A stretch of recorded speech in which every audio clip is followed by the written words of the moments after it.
Hey everybody, welcome to the Black Set review for Kaldheim. We're going to start off real quick here. You know the drill with the first picks, etc., and that we're on chat, on Twitch. You know it all. Blood on the Snow. Blood on the Snow is 4 black for a snow sorcery at rare. Choose one, destroy all creatures, destroy all planeswalkers. Then also return a creature or planeswalker card with converted mana cost X or less from your graveyard to the battlefield, where X is the amount of snow spent to cast this spell. This spell's pretty good. It's an expensive Wrath. 6 mana is about where I'm like, I don't know if I want to play that. But you hopefully get to have something left, but you're going to have to pay snow for it. Now, you're going to be paying that with your snow swamps or with your snow other color.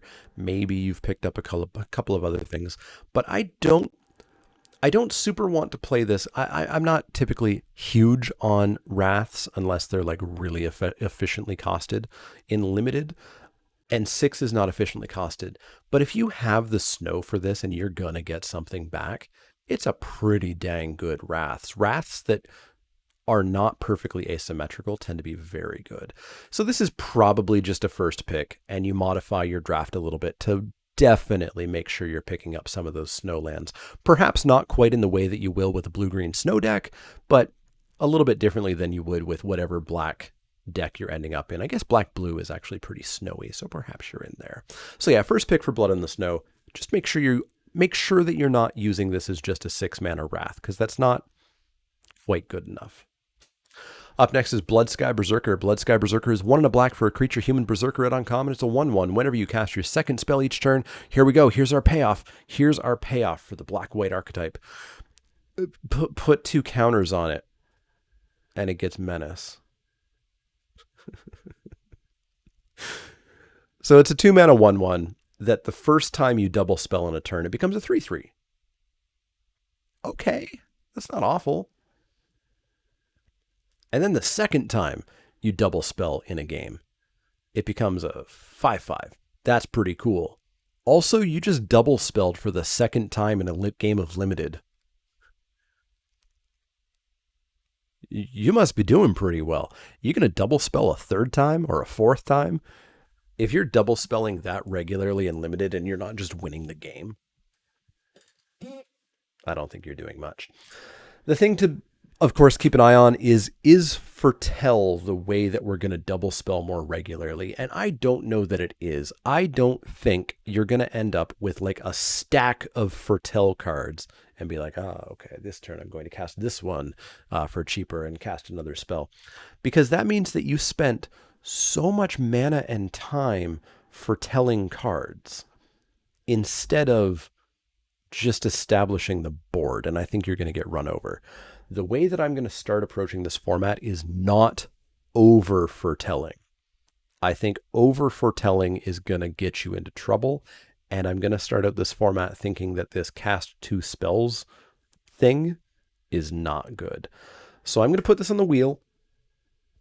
I'm never going to be able to pick it on the wheel. And I'm going to let other people experiment with this to figure it out to start. It could be that this turns out to be a 4th or 5th pick or 2nd to 3rd pick or something, but I'm not going to start there. So I'm starting on the wheel. I'm starting down on this archetype, we'll call it. I don't think it's quite there. Up next is a mythic flying demon. It's a first pick. Up next. All right, we'll talk about it. Burning Rune Demon. Burning Rune Demon is 4 black for a creature demon berserker at Mythic. It's a 6/6 flyer. When it enters the battlefield, you can search your library for exactly 2 cards not named Burning Rune Demon that have different names. If you do reveal those cards, an opponent chooses one of them. Put the chosen card into your hand and the other into the graveyard, shuffle your library. It's a 6/6 flyer that gets you your second best card in your deck and also eliminates your best card left in your deck because your opponent's going to discard that one. First pick, it's great. It's awesome. It's great. It's a bomb. It's great. First pick, it's fantastic. Surprise. If you see that color on your card, that mythic color, you first pick it, generally. Crippling Fear is 2 black for a sorcery at rare. Choose a creature type. Creatures that aren't of the chosen type get -3/-3 until end of turn. Now, I don't historically like this sort of like Bile Blight style card, the -3/-3 or -2/-2 or whatever, just because you do have to modify a little bit how you're playing. You need to make sure that it's not significantly affecting you and is significantly affecting your opponent. The upside with this one is if you're tribal and your opponent's not the same tribe, it's pretty easy to not be affected by this one. I still am not super stoked on it. I just don't like these like miniature wraths. I think they're significantly more suited for standard. I think they're significantly better out of the sideboard sometimes. Maybe you're up against like an X4 deck and this card is just awful. So I put these on the wheel, and as a result, I just never play them. I think realistically, they're probably like fourth or fifth pick, but it's just not a card that I don't play it. It's just not the style of card that I play. Might be the style of card you play, though. Up next is Death Knell Berserker. Death Knell Berserker is 1 and a black for a creature elf berserker at common. It's a 2/2. When Death Knell Berserker dies, if its power was 3 or greater, create a 2/2 black zombie berserker creature token. So it's a 2/2 for 2 that if at some point it got swole, copies itself when it dies. There's ways of doing that. There's counters in the format. There's no counter deck exactly, but there's counters in the format. There are ways to pump this. Perhaps you put a piece of equipment on it. Perhaps you put a rune on it that gives a power boost. There's not many. I think there's one. Perhaps you put an aura on it or something. But you're putting work into this to take it from being a filler card to being a okay card. And so this is just not a great card. You're putting it at like the 6th to 8th pick. I don't even think you're putting the 6th to 8th pick. I think you're wheeling this at the absolute regular, both green and red boost power. Okay. So 2 runes could boost power. I think you're putting this on the wheel. I think you have absolutely no problem picking this card up. And I think you'll play it. I think you'll play it if you need a creature. Do not hurt your deck. Do not play stuff to pump this just to get that 2/2 when it dies. It's not worth it. So yeah, wheel for that card. Up next is Demonic Gifts. Demonic Gifts is 1 and a black for an instant at common. Until end of turn, target creature gets +2/+0 and gains. When this creature dies, return it to the battlefield under its owner's control. I like these combat tricks. It's kind of like Malachor Rebirth, sort of. Just being able to give +2/+0 and then be like, haha, my creature is also going to like survive and maybe re-trigger an ETB effect is a cool little combat trick. It's not good. It's not amazing. You do not spend a real pick on this. You wheel this card. It is nothing higher than a wheel, but it's a totally fine, cute little combat trick. But pick it up on the wheel. You don't have to spend a real pick on this card, or at least you shouldn't. So wheel Demonic Gifts. Up next is Dogged Pursuit. Dogged Pursuit is 3 and a black for an enchantment at common. At the beginning of your end step, each opponent loses 1 life and you gain 1 life. It's IGI. No, it's not. No, it's not. Ill-Gotten Inheritance was good because when the time came, you got 5 activations of it in 1 turn. You got the activation and then you cracked it to do 4 more activations of it, essentially. You got 5 activations in 1 turn. You want 5 activations in 1 turn of Dogged Pursuit? Cool. You need 5 copies or you need to just wait 5 turns. It is nowhere near as good as Ill-Gotten Inheritance. I'm not playing this card. I'm not taking turn 4 off for an enchantment that I hope in 6 or 7 or 8 or 9 turns is going to have done enough damage to my opponent to win me the game. I want turn 4 to be a creature. I want to be doing something. I want to be affecting the board state. These are super not the cards that I enjoy. So I'm not touching it. For me, it's an F. For me, it's an absolute F. It is end step. Sorry. It is end step. It is end step. So it's not doing nothing the turn it comes down. But it being end step still doesn't change it for me. I think this is an F. I'm not playing it. Super not playing it. Do we have any non-Fs yet? Yeah, I don't like Dogged Pursuit. I think it's just a bad card. I think it's a card that's going to trap people who, this is a card. This is a card that people are always like, oh man, every game I'm in is a board stall. and we go to turn 25. No, board stalls are not that common, especially in modern Magic. In modern, like, limited Magic, they're designing games to typically be pretty quick, which is why there's a lot of swingy BS these days. Yeah, I'm on an F on Dogged Pursuit. You can be higher. It's okay for you to be higher, but I'm on an F. Up next is, how did we say we pronounce this? Draugr. But you have to roll both R's. Draugr Necromancer is 3 and a black for a snow creature zombie cleric. At rare, it's a 4/4. If a non-token creature an opponent controls would die, exile that card with an ice counter on it instead. You may cast spells from among cards in exile your opponent's own with ice counters on them, and you may spend mana from snow sources as if they were mana of any color to cast those spells. I love this card. This card's great. I'll pack one, pick one card this card every single time. 4 mana, 4/4. It's already, totally okay. We have no snow in our deck, and we still exile opponents' creatures when they die, which means they're not reanimating them or anything. That's a very narrow case. And then if we did pick up any snow, if our non-snow basic lands happen to be the color that we need, we're getting to cast stuff. We're drawing cards from our opponents dying. This is fantastic. It's an easy first pick. I love me a Draugr Necromancer. I'm totally Norwegian. I got this down. I have to say it again. Up next is Draugr Recruiter. It's getting worse. 3 and a black for a creature zombie cleric. At common, it's a 3/3. Boast. 3 and a black. Return target creature card from your graveyard to your hand.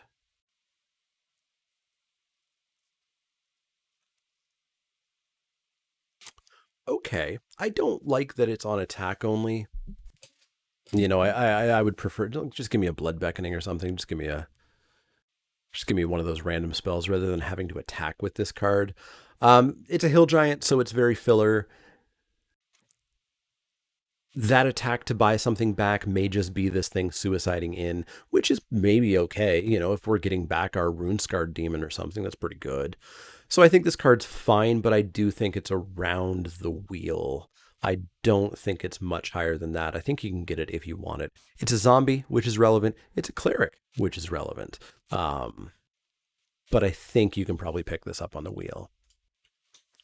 Up next is Draugr's Helm. Draugr's Helm is 1 and a black for an artifact equipment at uncommon. When Draugr's Helm enters the battlefield, you may pay 2 and a black. If you do, create a 2/2 black zombie berserker creature token, then attach Draugr's Helm to it. Equipped creature gets +2/+2 and has menace. 3 black for a 4/4 menace is pretty okay. Here we go. We've found an equipment that is pretty okay. Pretty okay. Not bonkers, not busted. Possibly the best non-mythic equipment we've seen so far. I don't think I ever want to cast this as a 2-drop +2/+2 menace equipment that I then have to pay 4 to equip. The equipment part of this is awful, but 3 black for a 4/4 menace is totally filler. And then if they kill it and you find 4 mana somewhere and don't want to do anything else, you can put it on something else, is pretty cool. I think it's still 6th to 8th pick. I'm still not wanting to spend a super high pick on it. Like, I'm picking bombs before this. I'm picking unconditional amazing removal before this. I'm picking less conditional removal before this. I'm picking a good number of creatures before this. So I think it is 6th to 8th pick, but I do think it is one of the best equipments we've seen so far, which is not saying good things for the red-white equipment deck. Up next is Dreadrider. Dreadrider is 5 and a black for a creature spirit knight at common. It's a 3/7. Pay 1 and a black, tap, exile a creature card from your graveyard. Target opponent loses 3 life. I'm not paying 6 mana for this. It blocks. It blocks real well. It is kind of inevitability, assuming you have creatures in your graveyard. If you don't have creatures in your graveyard, things presumably are going pretty well. But that's a lot of mana for what it is. So I'm going to put this on the wheel, I think. But I don't think I'm ever putting this in my deck. This is not what I'm paying 6 mana for. I am not paying 6 mana for this card. 6 mana needs to win me the game like today. And this doesn't win me the game today. This wins me the game like 3 weeks from now. So I don't know why I'm hesitating on giving this an F, but wheel for Dread Rider. Up next is Dream Devourer. Dream Devourer is 1 and a black for a creature demon cleric. At rare, it's an 0/3. Each non-land card in your hand without foretell has foretell. Its foretell cost is equal to its mana cost reduced by 2. Whenever you foretell a card, Dream Devourer gets +2/+0 until end of turn. I hate this card for what it does to paper. In paper, let's say we're playing this in standard. You have to have your adventure zone. You have to have your exile zone. You have to have your adventure exile zone. You have to have your cards foretold this turn exile zone. Because of course you can't cast cards that you foretold on a previous turn, so you need to indicate which cards you foretold this turn and which cards you foretold on previous turns. You need your foretold on previous turns exile zone. You need your Dream Devourer cards that you foretold this turn exile zone. Because of course you need to indicate that this card that is not a foretell card was not you cheating and just putting it face down at some point, but you did it while Dream Devourer was on the table. And then you need your Dream Devourer cards foretold on a previous turn exile zone pile. And you can't mix those up, because you don't want to be caught like casting a non-foretell card from your exile zone and claiming that you foretold it while Dream Devourer was on the table, but actually you foretold it before Dream Devourer was on the table, and then you put this down and you cheated. It's kind of a mess when it comes to paper. It's a good thing that paper magic doesn't exist anymore. And this is why the black set review video went very long. So yeah, Dream Devourers is a fine card. Like, we're in limited. We're playing on Arena most likely because paper magic is dead. It's no 3 for 2, which is obviously not exciting, but hopefully you're foretelling cards because you can foretell anything, which means this is a 2/3 whenever you probably want it to be. You could make it a 4/3 if you foretelled a couple of cards, and then you get to unforetell those cards, or whatever you want to call it after you foretold, and you get to play them. It's a fine card. I think you first pick it. There's just so much value going on with this thing.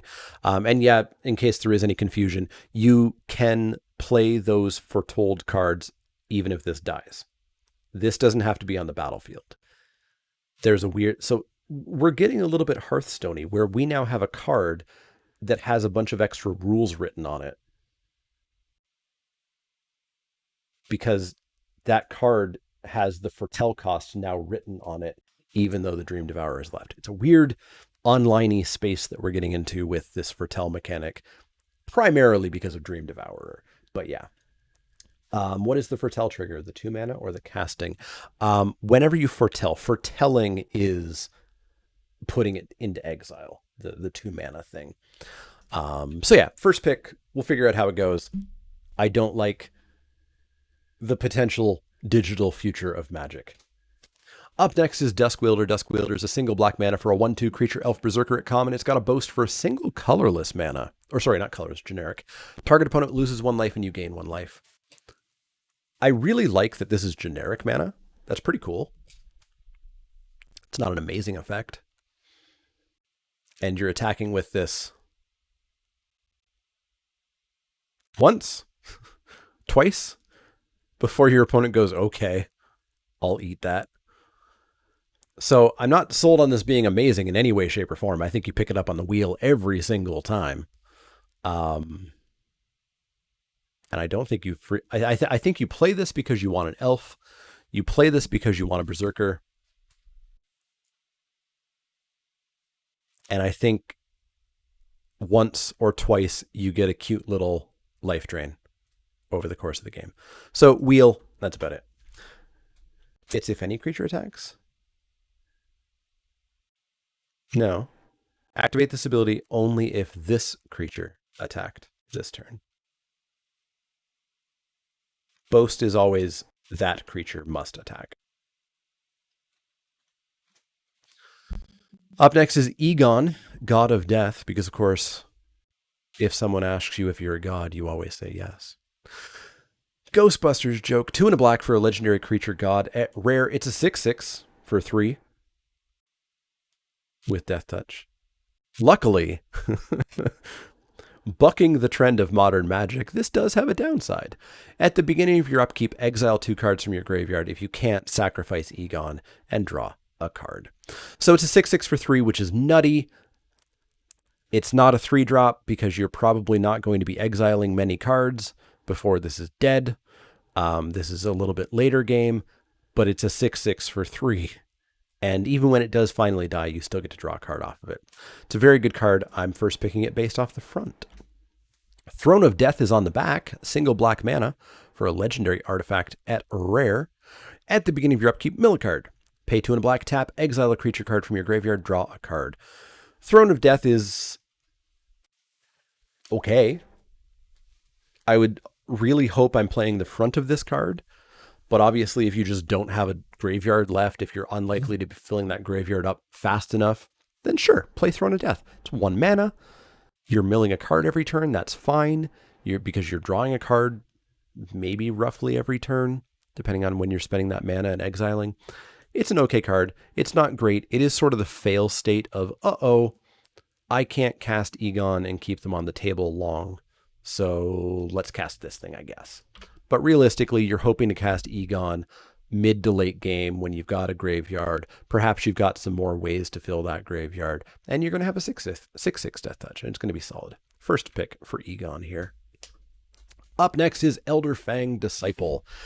Elderfang Disciple is 1 and a black for a creature elf cleric at common. It's a 1/1. When Elderfang Disciple enters the battlefield, each opponent discards a card.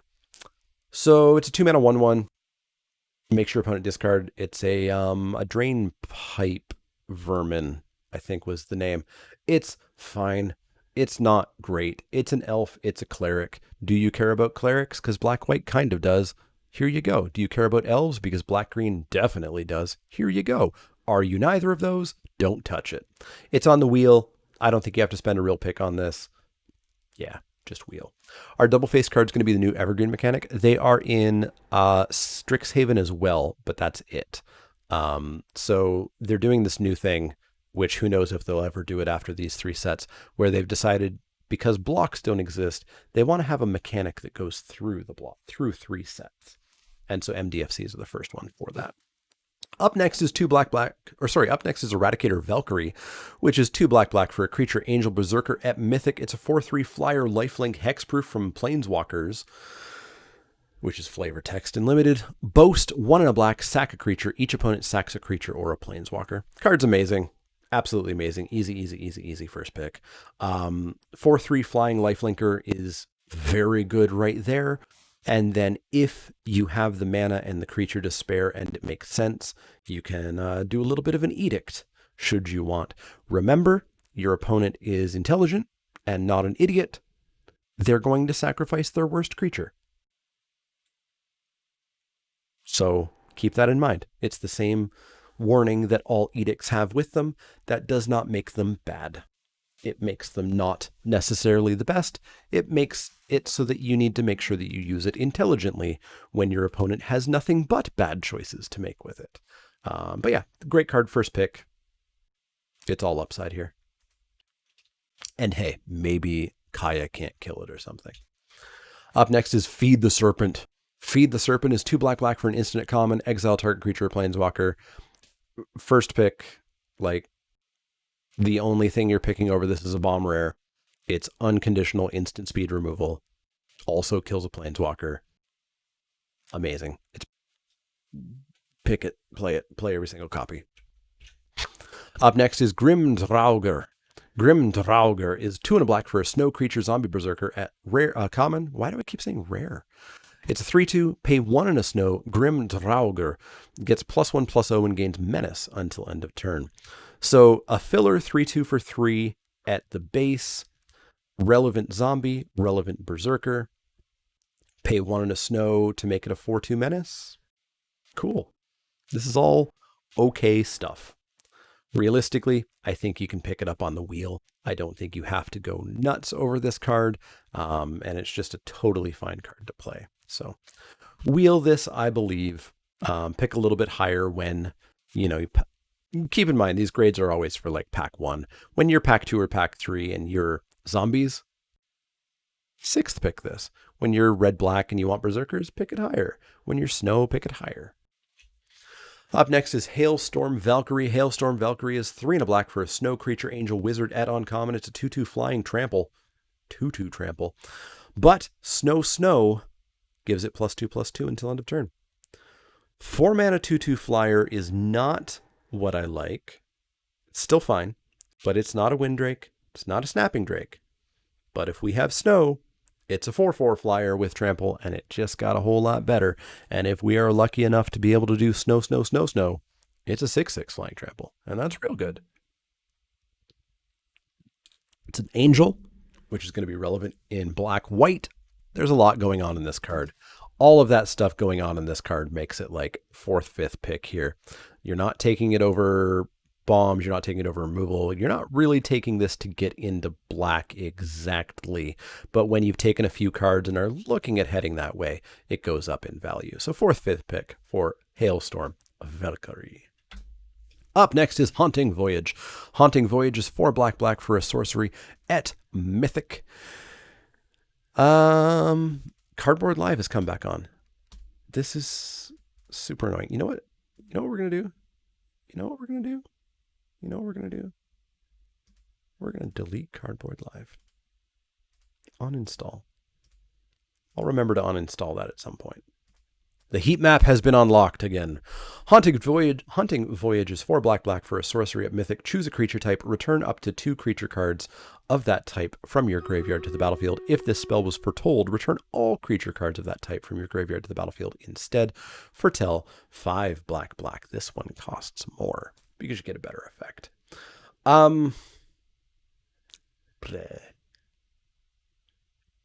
No, we do not have the actual rules for Foretell yet. We should have them before Friday, though. I would hope. We usually have them before I have to judge the pre-release. Yeah. 6 mana to hopefully return 2 creature cards is a lot. Because, of course, there's going to be games where you only have 1 creature type that you can return, or maybe you have none, in which case you're probably in a good spot. You can foretell it and maybe return more than 2, but I don't know that you are. I think this card might be a trap. I think it might be way too expensive for what it is. And I say that as somebody who loves graveyard to battlefield effects.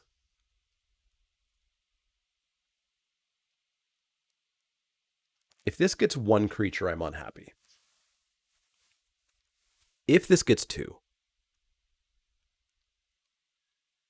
for 6 mana, I'm pretty okay.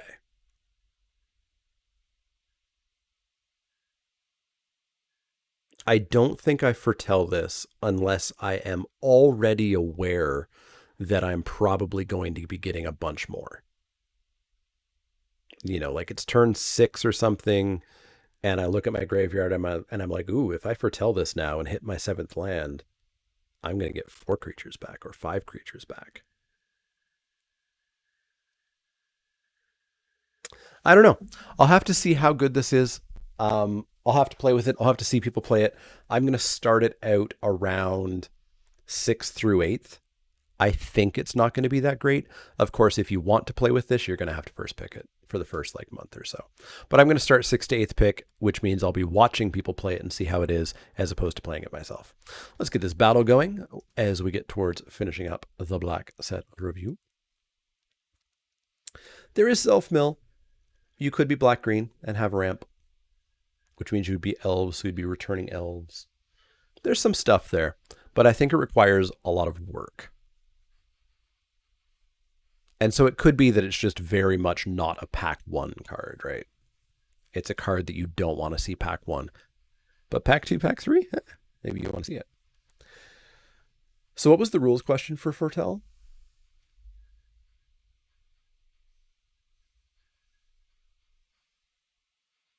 Oh, is it about whether when you foretell is putting it face down or casting it? When is the card foretold? 7 gold to everybody. Kayak with the most kills. Aki Gaming with the most assists. MGO Blue with a Centurion. FICO with a Flying Rogue. And 50 gold to Peppermint. Let's move on to here.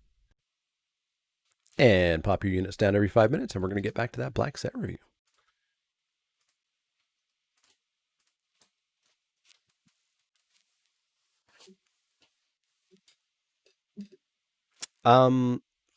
Yeah, so does it trigger on exile or cast? That should have been answered somewhere. I'm gonna that's your homework right now. Go and check the Reddit post for when Dream Devourer was shown. I'm sure some people would have discussed it there for sure, which would have probably spotted the or gotten the interest of Matt Tabak or somebody who would have chimed in explaining. If you foretell an instantly, behold the multiverse, you can cast it as soon as the next turn. Right, so you foretell it by putting it face down. You can cast it as soon as your next turn. You don't foretell it as soon as your next turn.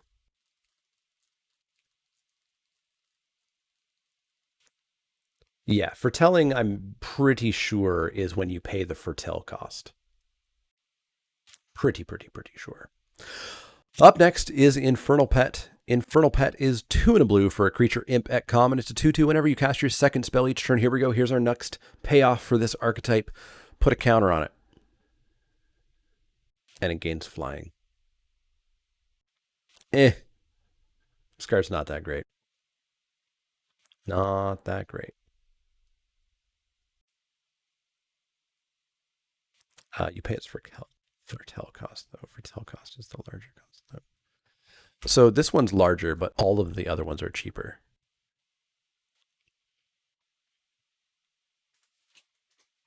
We'll have to check that up. Look it up in the Reddit post, I'm sure, or go and check like Eli Schifrin Twitter or something like that. I'm sure it's on there. Yeah, Infernal Pet, I think you can get on the wheel. I don't think it's very good. Up next is Yarl of the Forsaken. Yarl of the Forsaken is 3 and a black for a creature zombie cleric at common. It's a 3/2 flash. When Yarl of the Forsaken enters the battlefield, destroy target creature or planeswalker an opponent controls that was dealt damage this turn. Foretell, 1 and a black. 3/2 for 4 flash. Kill something that was dealt damage is okay. We've seen that before. I think often it's a 4/2 for 4. Rather than a 3/2 for 4. But we can actually foretell this and maybe make it a little bit cheaper. This is a card that I think people often overrate. I think people really take these way too highly. They're fine. They're playable. But some people take these, especially at the start of the format, real highly. I'm going to put this around like 6th to 8th pick. It's a zombie cleric. That's pretty dang relevant. I'm going to keep it above the wheel for that, but I do think it is around 6th to 8th pick. Up next is Karfell Kennelmaster. Karfell Kennelmaster is 4 and a black for a creature zombie berserker at common. It's a 4/4. When Karfell Kennelmaster enters the battlefield, up to 2 target creatures each get +1/+0 and gain indestructible until end of turn. 5 mana for a 4/4 that lets me attack with a couple of creatures with some impunity. It's fine, but it's not good. It's a zombie. It's a berserker. That's fine, but it's not good. I think you can get this on the wheel. I think you can get this on the wheel pretty handily. Yeah, I'm going to wheel this one. Later on, when I really want zombie or berserker, I think maybe I bump it up a little bit, but I think you can get it on the wheel. Not deep on the wheel, but, 9th pick maybe. Up next is Comas Faithful. Comas Faithful is 2 and a black for a creature elf cleric at common. It's a 3/1 with lifelink. When Comas Faithful dies, each player mills 3 cards. It's Child of the Night. I like Child of the Night. 3/1 lifelinker is a fun little stat line, although I think... no, it's not Child of the Night at all. Child of the Night was a 2/1 lifelinker for 2, wasn't it? It's not an amazing card. It's a cleric, which is relevant. It's an elf, which is relevant. It mills, which could be relevant. It's all a fine card, but it's in the 6th to 8th pick range. 6th to 8th pick for Comas Faithful. Don't spend a super real pick on it, but it's a fine card to include in most of your black decks. Maybe black red doesn't play it. Or black. Blue? Black blue is fine with mill. Most decks play this. Maybe not black. Poison the Cup. Poison the Cup is 1 black for an instant at uncommon. Destroy target creature if this spell was foretold. Scry 2. Foretell for 1 and a black. First pick. It's super duper mega ultra unconditional removal. You are only picking one of the best rares in the set over this. 3 mana instant speed. Destroy a creature is awesome. If it's 2 mana and you scry 2, it's even better. This card is nuts. So yeah, this card says during your turn you may pay 2 and exile this card from your hand face down. Cast it on a later turn for its foretell cost. Okay, so maybe when you foretell a card is when you show it, which means that it is incredibly poorly flavored, right? Yeah, that is what it means then. So if this spell was foretold, meaning that it happened, which is stupid because when I foretell an event is going to happen, it's not when the event happens. I foretold it when I said it was going to happen. That's a really bad flavor fail. But yeah, if this spell was foretold, scry. No, actually, no. No, this does not prove anything. Yeah, this does not prove anything. Because if this spell was foretold,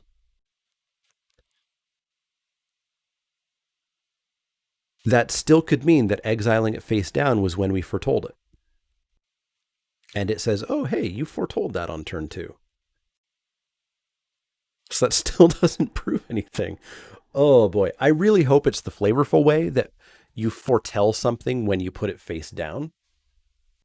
Because if you foretell it, if when you foretell it is when it happens, that is so not the definition of the word in reality. That doesn't mean that WotC didn't do it that way. Anyways, first pick for Poison the Cup. It's a great card. Priest of the Haunted Edge is up next. Priest of the Haunted Edge is 1 and a black for a snow creature, zombie, cleric at common. It's an 0/4. Tap and sacrifice Priest of the Haunted Edge. Target creature gets -X until end of turn, where X is the number of snow lands you control. Activate this ability only anytime you can cast a sorcery. 0/4 for 2. Not in on it. Sack it to give -2, 3, 4 if we're super lucky. You know, consistently anyways.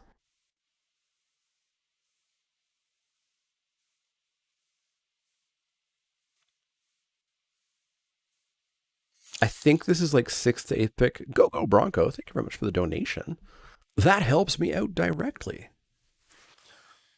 I think this is like 6th to 8th pick to start with. Maybe I'm going to love this set. Because you're in the snow deck or in a snow deck and suddenly this thing looks really interesting. You're in a zombie deck and this card looks really interesting. You're in the cleric deck and this card looks really interesting. Maybe there's so much overlap that I don't have to be worried about this set. That could actually be great. Anyways, I think that I'm going to start 6th to 8th pick on this, but it goes up when you are in one of those decks. Game Mechanic coming on in with a raid. Hey folks, how's it going? I assume you were watching Civilization being played. If you're new here, I'm the Manalik. I do all kinds of limited Magic the Gathering content, specifically focusing on draft, and today we're in the middle of a set review for the upcoming set of Kaldheim. If you don't follow the Game Mechanic, you should go check him out. There's a whole bunch of Civilization. Civ 6, a game I bought 2 or 3 years ago when it came out and haven't played yet because my God, do I need more time in my life. As well, if you're new here, you should check me out tomorrow afternoon because I'm going to do something totally different and not play Magic. I'm going to do an intro to solo board gaming. Because I love board games a lot. A lot. And I think solo board games are very interesting, and I think people may not be as familiar with solo board games. Tomorrow we're going to take a look at Baseball Highlights 2045, Sprawlopolis, Underfalling Skies, the print and play version, and Burgle Bros. As just kind of like nice, quick, relatively low weight board games just to show off. And just because I really want to do a little bit of a board game stream. So that'll be tomorrow at around 3 p.m. Eastern. But we've got to get back to this set review. So stick around if you would like. Up next is Raise the Draugr, is the way we've decided this is pronounced based on research. Raise the Draugr is 1 and a black for an instant at common. Choose one. Return target creature card from your graveyard to your hand. Or return 2 target creature cards that share a creature type from your graveyard to your hand. I've talked about this type of effect a lot. I don't like it when it's returning 1 creature. I like it when it's returning 2. This should be returning 2 without too much work going on. I'm still not going to spend a super high pick on it, though. I'm looking 6th to 8th pick for this, I think. 4th, 5th is a little bit high for this card for me. 6th to 8th pick for Raise the Draugr. I think it's mildly reasonable that you could wheel it. And thank you very much for the follows, folks. We are recording a YouTube video right now, which is why I will not necessarily be perfectly interacting with chat, but normally I would be. Return Upon the Tide is up next. Return Upon the Tide is 4 and a black for a sorcery at uncommon. Return target creature card from your graveyard to the battlefield. If it's an elf, create 2 1/1 green elf warrior creature tokens. Foretell it for 3 and a black. So 5 mana, return a creature card. We just talked about how... Oh, sorry, to the battlefield. Never mind. It's not going to hand. It's going to the battlefield. So 5 mana, reanimate something. If it's an elf, I get 2 1/1s. Whoop-de-doo. But I can foretell it for 4. 4 is pretty cheap for this effect. I'm going to overrate this card because I really like Graveyard to Battlefield. Some other people will probably underrate it. You can check out Simulan's set review tomorrow at 9 a.m. Eastern. I'm going to overrate this a little bit as like 4th, 5th pick. Realistically, it's probably like 6th to 8th. But with the mill that's going on in like the blue-black deck and a bit of the blue or the black-green deck, I think this card could have a place.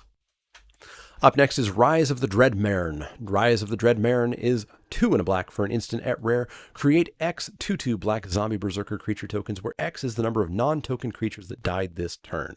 Foretell for a single black. Nope. No interest. This card is way too high variance. Way too high variance for me. You foretell it, and that's cool. And so it's there, and you could just pay that 1 black mana. But you don't know if you're going to have a turn where 7 creatures are going to die. And it's probably not going to happen. Not in limited anyways. You're going to have turns where like a creature dies. Maybe 2. And I'm not happy getting 1 zombie off this. I'm not happy getting 2 zombies off of this. I want a minimum of 3, and I would prefer to have a ton. And it's not going to happen with any consistency. So this is for me, I think, an F. Casting this after a single trade is fine, though.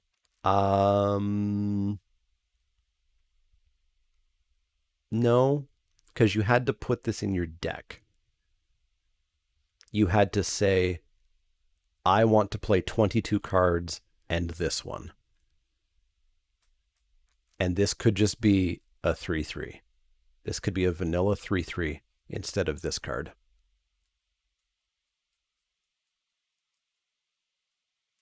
Odds are it has a deck.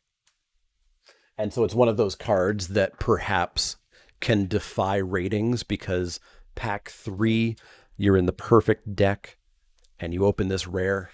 And this is going to make that deck tick. And it's the 1 in 20 times that this deck's going to work. But for our grading, this is like a... For this grading, for me, it's an F. I really don't like it. But if you end up with it, there's a way that you can make it work, such as siding it in after a board wipe. Up next, any Wrath in the format? 1. And a couple of like conditional damage based ones. But they're not super common. Up next is Rune of Mortality. Oh, there's two. There's the black one as well. Rune of Mortality. Rune of Mortality is 1 and a black for an enchantment or a rune add-on common enchant permanent. When Rune of Mortality enters the battlefield, draw a card. As long as enchanted permanent is a creature, it has death touch. As long as enchanted permanent is an equipment, it has equipped creature has death touch. Nope. I don't really like this rune either. Like, yes, it replaces itself, but you had to put this in your deck. You had to use up a card slot. Just death touch is not good enough for me. Death touch is great on like a disposable cruddy creature. That's why a 1/1 death touch for 1 is a card that I like quite a bit. Or a 1/3 death touch for 2 or something is a card that I really like. Putting death touch on something and spending a card on doing it, no real interest. It does cycle, and that doesn't matter. And I'm not putting this on an equipment. Then I don't like the runes. I don't like the runes. The next two that we see, I'm going to talk about them a little bit better than trashing them. But this card is a wheel that I'm probably not putting in my deck. Up next is Kemfar Avenger. Kemfar Avenger is 1 and a black for a creature elf berserker at rare. It's a 3/1. Whenever another non-token elf or berserker you control dies, you draw a card and you lose a life. Great card. Great card. 2 mana 3/1. Those are my favorite stats. And it does great work in your black-green elf deck. It does great work in your black-red berserker deck, which is a little bit looser of an archetype, but exists. I think the card's good. I think I'm taking premium removal over it. Yeah, I'm taking premium removal over it. But this is a strong second, third pick. I think this is a pretty dang good card. Yeah, the runes are flavorfully amazing and mechanically not. Up next is Kemfar Shadowsage. Kemfar Shadowsage is 3 and a black for a creature elf cleric at uncommon. It's a 2/5. When Kemfar Shadowsage enters the battlefield, choose 1. Each opponent loses X life, where X is the greatest number of creatures you control that have a creature type in common. Or you gain X life, where X is the greatest number of creatures you control that have a creature type in common. So when Kemfar Shadowsage enters the battlefield, your opponent loses X life. It's very rare that you're going to choose the second one.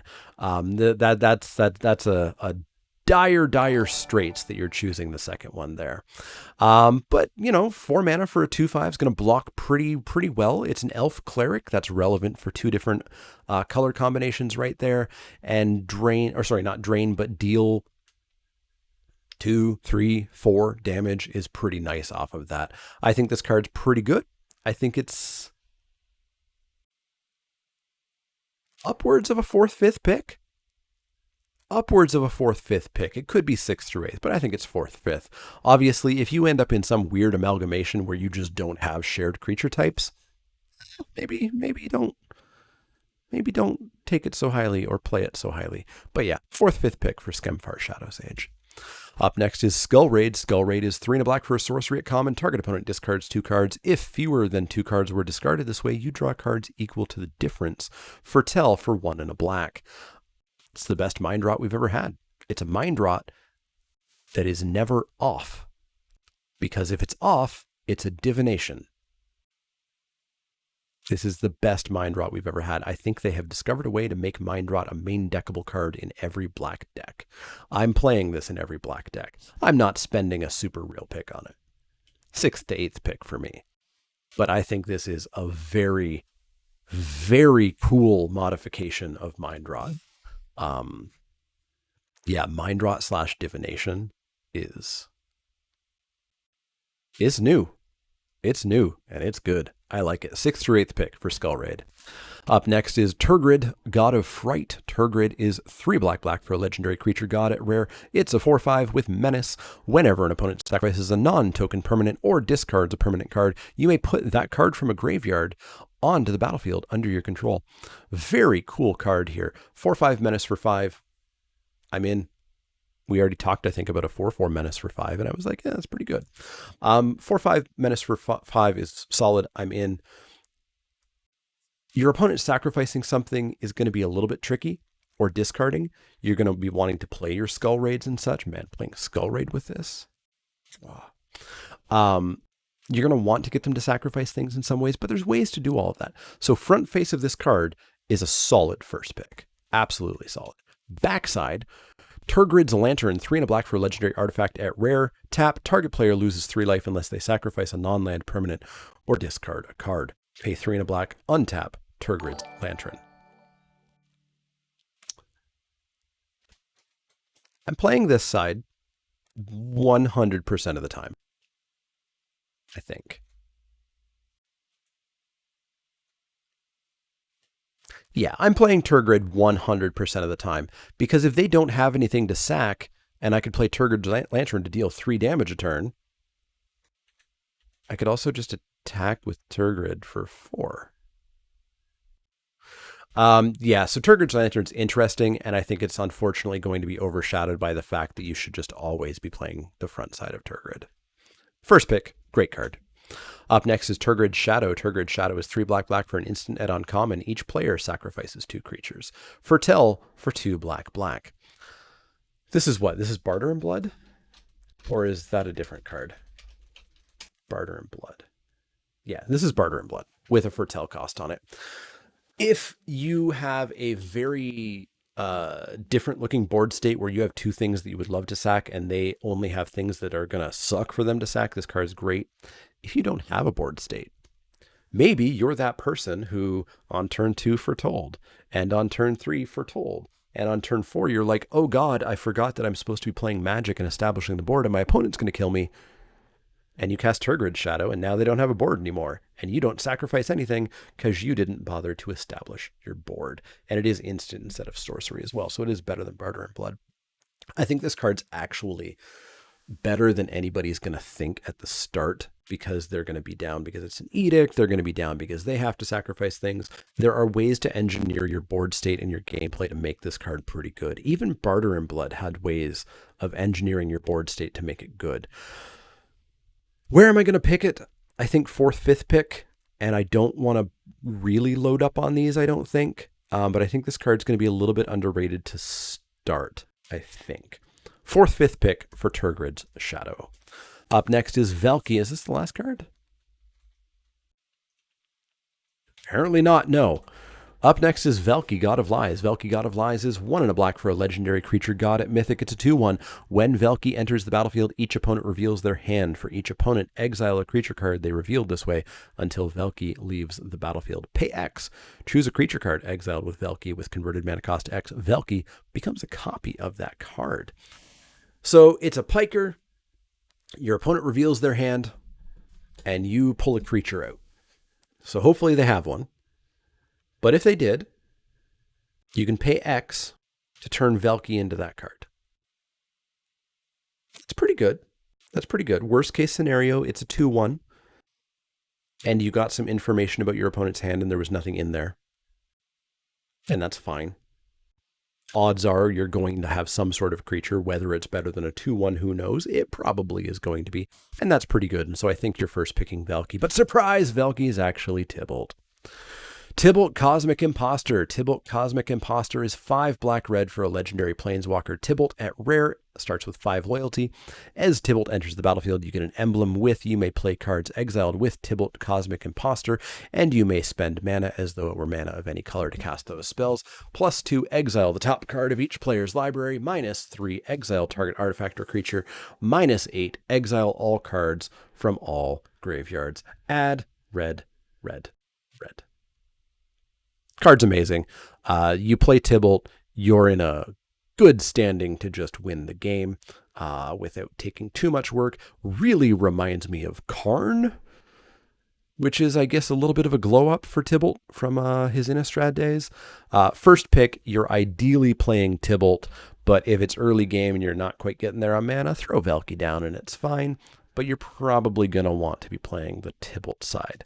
But yeah, strong first pick here for Mr. Tibble. Up next is Varagoth, Bloodsky Sire. Varagoth is 2 and a black for a legendary creature demon rogue at rare. It's a 2/3 with Death Touch and Boast, 1 and a black. Target player searches their library for a card, then shuffles their library and puts that card on top of it. I don't like playing tutors because you're playing a card to hopefully go and get your best card unless you've already drawn your best card, and it's just a waste of time and mana. This is a 2/3 Death Toucher with a tutor attached to it whenever it attacks. I don't have to put a card in my deck to tutor. Heck yeah, I'm all in. I like tutoring and not having to pay a real card for it. This card's great. It's a strong first pick. It's a 2/3 Death Toucher for 3, which is already like 6th to 8th. And then the fact that it can attack in, your opponent's going to, be a little bit questioning on blocking it because it's trading with everything because it's got Death Touch. And the second it attacks, you get to go and get whatever card is super duper relevant to you right now. I think it's a very good first pick here. And it just gets better the better your deck is because you have more amazing things to go and tutor for. Yeah, great card. First pick. Up next is Vengeful Reaper. Vengeful Reaper is 3 and a black for a creature, angel, cleric. At uncommon, it's a 2/3 flying, death touch, haste. Foretell for 1 and a black. 4 mana, 2/3 flying, death touch, haste. I'm not super sold on as being amazing. That's like 6th to 8th pick. The fact that we could potentially foretell it for 2 is a nice little bonus here. So I think the foretell cost is going to push this up a little bit to 4th, 5th pick. It's a good card. I'll play it every time, and I'll use a relatively real pick on it. Up next is Village Rites. Village Rites is back, all-star in Omniscience draft. That waste of money. Single black mana for an instant at common. As an additional cost to cast this spell, sacrifice a creature, draw 2 cards. It's fine. It's fine. It's a great way to go, uh-oh, my opponent's killing a creature. Let's just sacrifice that instead and draw 2 cards off of it. There's some extra value to be gained with Village Rites, but it is very much, I think, a wheel card. I don't think you have to spend a real pick on it. So let's wheel Village Rites. Up next is Way Down. Way Down. Way Down is a single black mana for a sorcery at common. As an additional cost to cast this spell, exile a creature card from your graveyard. Target creature gets -3/-3 until end of turn. It's super disfigure. It's a good card. This is going to be some pretty good removal for a good portion of the format. There's not a lot of stuff above 3 toughness in this format. 3 to 4 is a big jump in this set. So this is going to kill quite a few things. I don't know exactly how many things. But yeah, it's great. It's got the slight downside of you needing to have something in your graveyard to exile, so you're not playing this on turn 1 or probably 2 or probably 3 or probably 4. But I think this is going to be around a 4th, 5th pick. I'm not spending a super high pick on this. I'm not going 2nd, 3rd, but I'm going to go 4th, 5th on this. Don't overstock your deck with them, because you're going to need to exile a creature for every single one, and you're going to run out of that resource. But I'm pretty happy 4th, 5th pick for the first one at least. Our final card for black is Wither Crown. Wither Crown is 1 and a black for an enchantment aura at common. Enchant creature. Enchanted creature has base power 0 and has, at the beginning of your upkeep, you lose 1 life unless you sacrifice this creature. They're going to sacrifice the creature. Like, unless it has some very important static ability or activated ability or whatever, they're just going to sacrifice it. But that means this is basically Doomblade, right? It's sorcery speed Doomblade. Maybe they really maybe them keeping back a blocker is better than losing 1 life a turn. But yeah, this is a very high pick at common nonetheless. 2nd to 3rd pick. Like I'm taking the 2 black over it. I'm taking the 1 black removal over it. I'm taking a bomb over this, but this is a great card. 2nd to 3rd pick for sure. So that's going to wrap it up for black. Thank you very much, YouTube, for hanging out. You could be here enjoying all of the conversations and tangents that we have if you join me at twitch.tv/themanaleak. But make sure you like, share, subscribe, and I'll see you all for the red and green set review videos.